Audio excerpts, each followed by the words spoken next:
My name is Angelina Vale, and the night still follows me when I close my apartment door. The lock clicks into place, solid and final. Yet something remains on the other side of the threshold. Charles Smith never crossed it, but his presence lingers anyway, patient, unfinished, waiting with me. I remove my coat slowly. The fabric drags against my arms, lingering longer than expected. I hang it carefully, aware of how deliberate every movement feels, as though silence itself has learned my name. The lights come on one by one, warm, ordinary. They fail to calm me. Shadows retreat reluctantly, pooling in corners that seem deeper than they were yesterday, as if they remember something I'm trying not to. I tell myself I'm tired, that this is just exhaustion settling in. Yet my pulse refuses to slow, thudding with anticipation that has nowhere to go, humming beneath my skin like a held breath. I stand by the window, looking down at the street. A woman passes below, coat pulled tight, phone blowing in her hand. She pauses briefly, glancing around, then moves on too quickly. Relief flickers through me, then disappointment. The second feeling unsettles me more than the first. I don't like how easily I recognize it. I lean my forehead lightly against the glass. It's cold, grounding. My reflection stares back, eyes too alert, mouth parted slightly, as if waiting to hear something it already knows.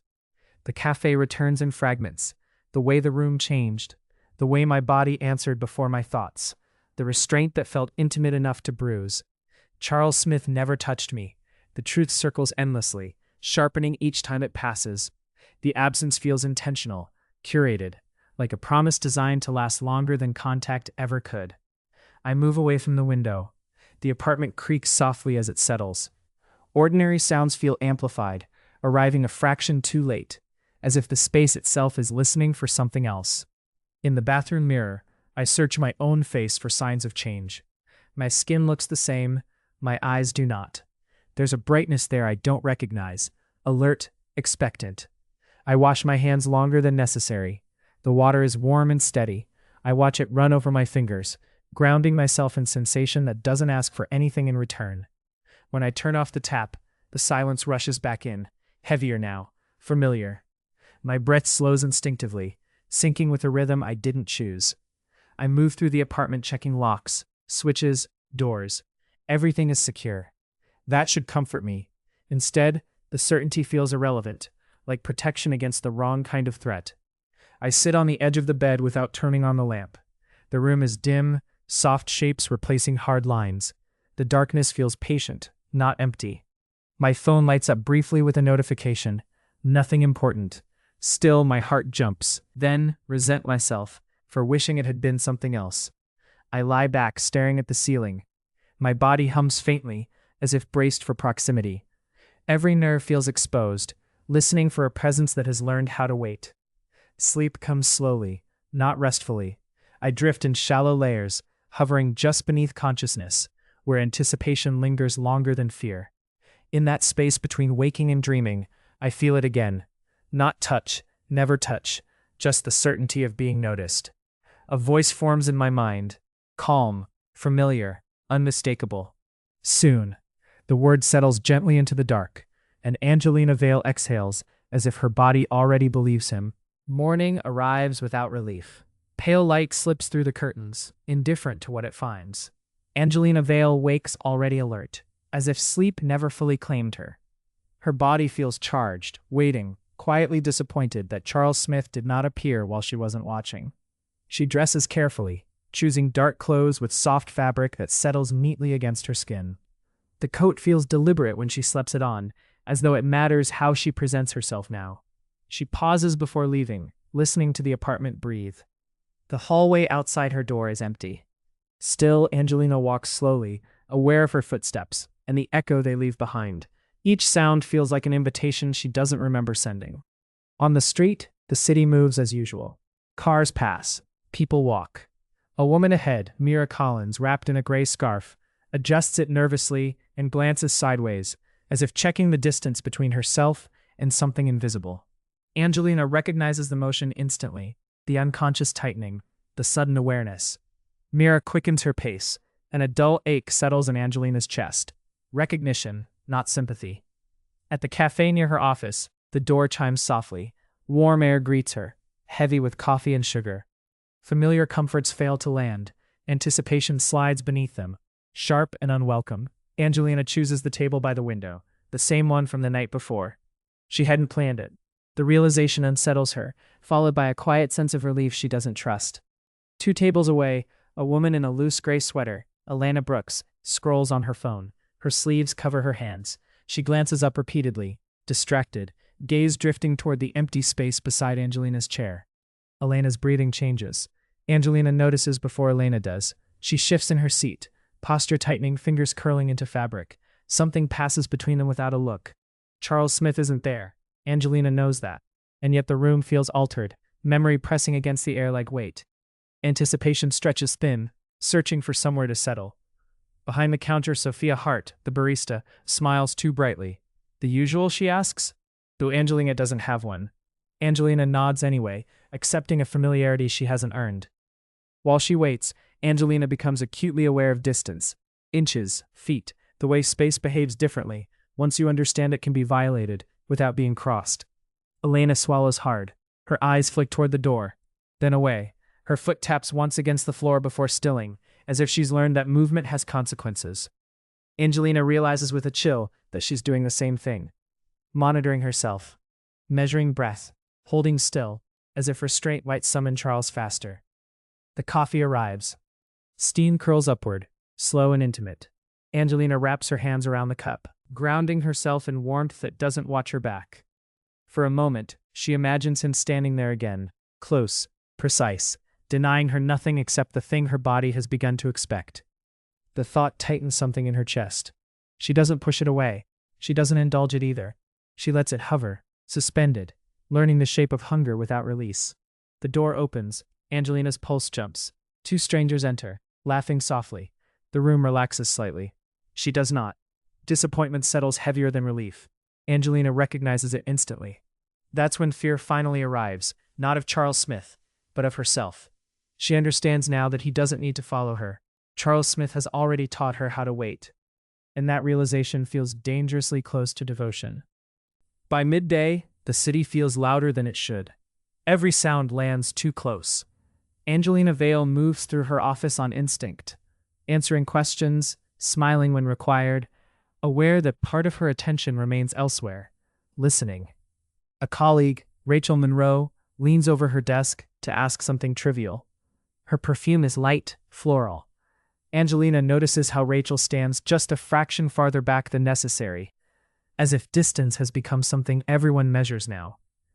When Rachel leaves, the space she occupied feels briefly charged. Angelina resents the reaction, then catalogs it. She is learning, unwillingly, how anticipation leaves residue behind. In the restroom mirror, Angelina studies her posture. She stands straighter than before, shoulders relaxed but ready. There's a deliberateness to her stillness that wasn't there yesterday. She remembers the way Charles Smith stood, how restraint itself felt like attention sharpened to a point. The memory settles into her muscles, instructive without words. At lunch, she sits alone. The chair across from her remains empty, yet she arranges her things as if someone might need the space. The habit startles her once she notices it. Outside, Isabel Turner smokes beneath the awning, coat half buttoned, eyes scanning the street too often. When her gaze brushes past Angelina, it lingers, uncertain, then slides away. They share a brief, silent recognition. Not conversation, not curiosity, awareness. Isabel exhales smoke slowly, deliberately, grounding herself in ritual. Angelina understands then that this isn't coincidence. Whatever Charles Smith is doing, it isn't isolated. The city is learning his language, one hesitation at a time. She walks longer than necessary after work, letting dusk settle fully. Streetlights blink on, amber against blue shadows. The familiar ache returns, sharpened by expectation she no longer resists. A woman passes close, Clara Whitman, dark coat, hair pinned back neatly. Clara slows, then stops altogether, glancing sideways without turning her head. The pause lasts a heartbeat too long. Angelina feels it immediately, the quiet pressure of proximity without presence. Clara inhales sharply, then forces herself to move on, heels clicking faster than before. Angelina doesn't follow. She doesn't need to. The reaction lingers, heavy and instructive. She understands now how easily attention can be applied without being given. At home, the apartment greets her with silence that no longer feels neutral. She sets her bag down carefully, aligning it with the table edge, aware of how ritual has begun to form. She doesn't turn on the television. Noise feels invasive.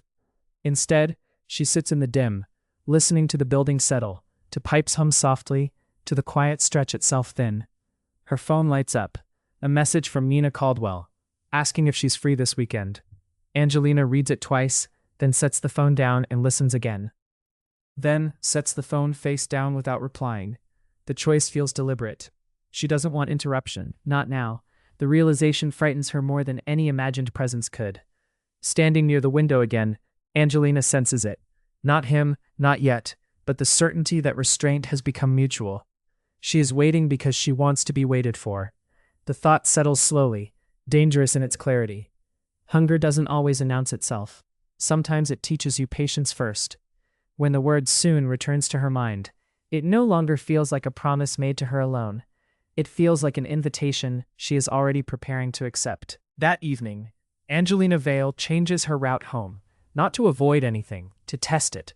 The decision feels small, almost casual, yet her pulse responds as if she's issued a challenge the night understands. She walks through a quieter street where storefronts are dark and reflections linger in glass. Each step sounds deliberate. Each pause feels measured, as if she's learning how stillness communicates. A woman ahead, Lena Foster, wrapped in a long black coat, slows without knowing why. Her shoulders draw inward. She glances at her reflection, then at the empty space beside it. Angelina watches the reaction unfold with unsettling clarity. Lena inhales, exhales, then resumes walking faster. The exchange requires no words, no looks. It completes itself anyway. Angelina feels the echo of it in her own chest. Not satisfaction. Recognition. This is how it begins, by noticing the moment restraint takes root. At home, she doesn't turn on the lights right away. The apartment accepts the darkness easily. Furniture becomes shape. Shape becomes suggestion. She moves through it with practiced care. She pours a glass of water and doesn't drink it. The pause stretches longer than necessary. She's aware now of how withholding even simple actions sharpens attention. Her phone buzzes again. Another message from Mina Caldwell. "Are you okay?"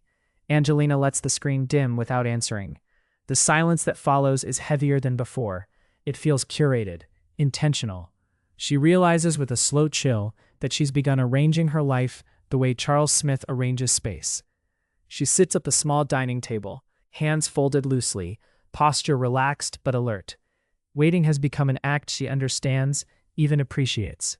When she closes her eyes, she doesn't imagine his face.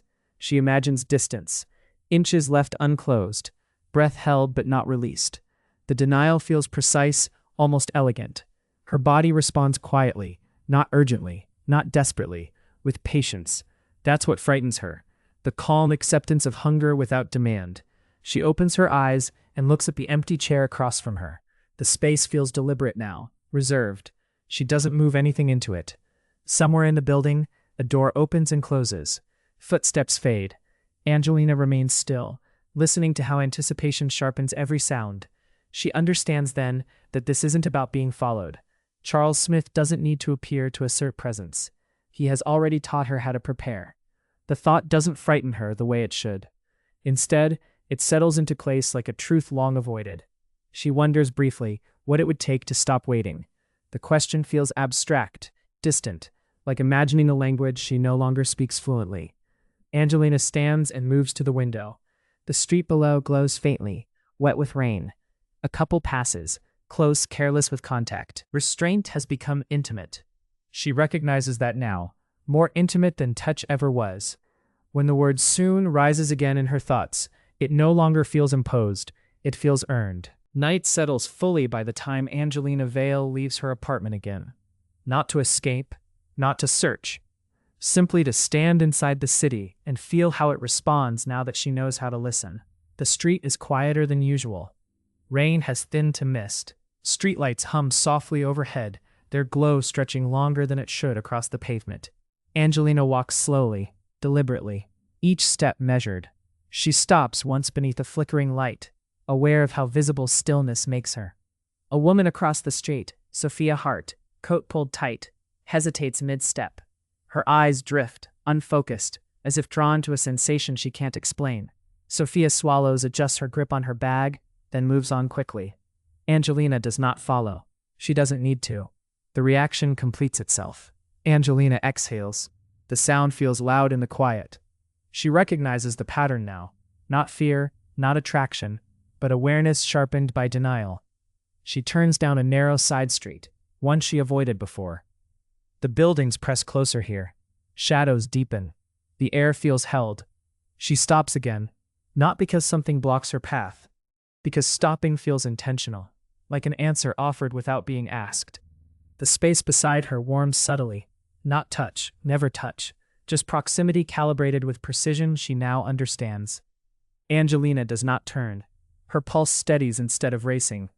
Waiting has taught her that much. Charles Smith speaks softly, close enough that the sound belongs only to her. "You're learning," he says, as if commenting on the weather. Angelina closes her eyes briefly, not in surrender, in acknowledgement. "You taught me," she replies, her voice calm, surprising even herself. Silence stretches between them, dense and intimate. It does not demand resolution. It feeds on what remains unfulfilled. "You came back," Charles observes. Not accusation, not praise. Fact. "Yes," Angelina answers. The word feels heavy with consequence. She does not explain herself. She does not need to. He shifts slightly. Still no contact. The restraint feels deliberate, respectful, cruel in its elegance. "Soon," Charles says again. The word lands differently now. Not as a promise, but as a shared understanding. Angelina opens her eyes. The street looks the same. She is not. For the first time, she understands that hunger is not something he gave her. It is something he revealed. As she steps forward, not away and not toward him, Angelina realizes the most dangerous truth of all. She is no longer waiting to be chosen.